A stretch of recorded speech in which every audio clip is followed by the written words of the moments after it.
A New Mexico photographer was living in downtown Manhattan that tragic day 12 years ago.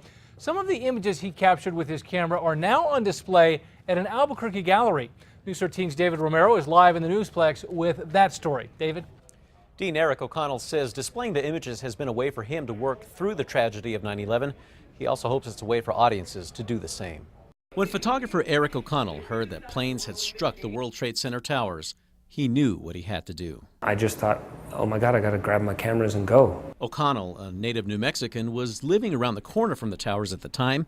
He drew on his journalistic instinct to capture what he could. I realized that it was dangerous. I mean, I had to look up at one time when I heard, shaboom, and that's a body hitting. The images he captured that day are now on display at the Albuquerque Photographers Gallery in Old Town. O'Connell says he feels it's important to show others what he saw through his camera that day.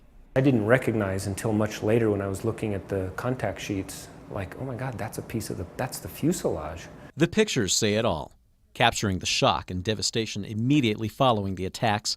One picture, which we cannot show here, shows human remains covering the streets around the towers. I think I looked down and was kind of like, what in, probably used an expletive, is that?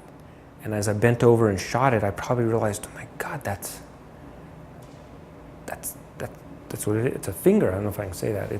It's a finger. O'Connell says he's not sure what audiences will take away from that image and the others, but collectively, it's something that will provide a different view of what happened. Taking the pictures almost cost him his life.